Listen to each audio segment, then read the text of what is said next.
नमस्कार दोस्तों, आज की इस वीडियो में आपको बताऊंगा द्विघात सूत्र का प्रयोग करके मूल ज्ञात करने के लिए। मूल ज्ञात करना मतलब शून्य ज्ञात करना, x का मान निकालना। चाहे आप मूल ज्ञात करना कहिए या शून्य ज्ञात करना कहिए या x का मान ज्ञात करना कहिए, तीनों एक ही चीज़ है, ठीक ना। करें द्विघात सूत्र का प्रयोग कर समीकरण 6x² + 5x - 6 = 0 के मूल ज्ञात करें। समीकरण लिख लेना है। पहले समीकरण दिया है 6x² + 5x - 6 = 0। मूल ज्ञात करने का मतलब हुआ x का मान निकालना है, शून्य ज्ञात करना है, ठीक ना। आप चाहे तो इसे गुणनखंड भी कर सकते हैं, लेकिन सवाल में कह रहा है द्विघात सूत्र का प्रयोग करने के लिए, तो हम लोग द्विघात सूत्र का प्रयोग करेंगे। द्विघात सूत्र जो होता है, द्विघात सूत्र होता है x बराबर -b ± √d/2a, ठीक ना। तो पहले हमें d निकालना होगा, d यानी कि विवेचक। विवेचक ज्ञात कर लेंगे, उसके बाद द्विघात सूत्र यानी x बराबर सूत्र लिख के हल करेंगे, ठीक ना। तो इसमें देखिए a बराबर आपका क्या हो जाएगा, x² का गुणांक a होता है, तो a कितना हो जाएगा, 6 हो जाएगा। और b बराबर हो जाएगा x का गुणांक, x का गुणांक कितना है, 5 है। और c बराबर हो जाएगा अचर पद, जो भी पद लास्ट में दिया है वो आपका c बराबर हो जाएगा -6, ठीक ना। देखिए द्विघात समीकरण जब भी होता है इस रूप में होता है, ax² + bx + c = 0, इस रूप में। तो x² का गुणांक a हो गया, x का गुणांक b हो गया, लास्ट में जो पद रहता है अचर पद वो c हो गया, ठीक ना। अब हमें निकालना है विवेचक।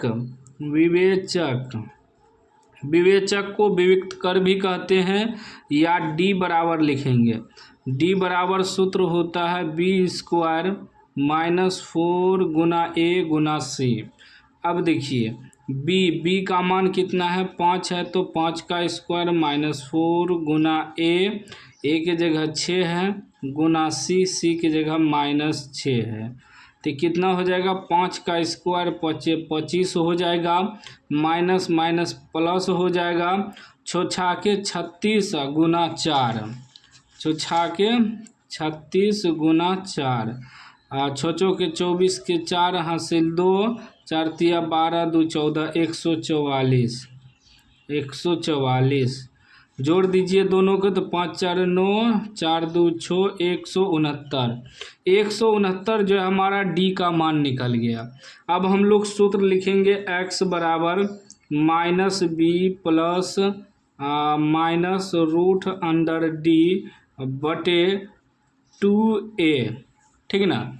अब इस पे बैठाइए तो -b के स्थान पे क्या है, 5 है, तो -5 प्लस -√d के स्थान पे कितना आया है, d बराबर 169 आया है, बटे 2a, a की जगह कितना आया है, 6 आया है, ठीक ना। अब इसको हल करते जाएंगे हम लोग, तो ये हो जाएगा -5 प्लस -169 का वर्गमूल 13 निकलेगा, 13 69 से, बटे 6 दूनी 12, अभी निकल गया। तो एक बार हम लोग प्लस वाला रखेंगे, एक बार माइनस वाला, तो अभी हम पहले प्लस वाला निकालते हैं, तो -5 प्लस 13, ठीक ना, माइनस छोड़ दिए अभी, बटे 12, तो कितना हो जाएगा, 13 में से 5 घट जाएगा, 8 × 5 = 13, मतलब 8 बच जाएगा, 8/12 कटाइए तो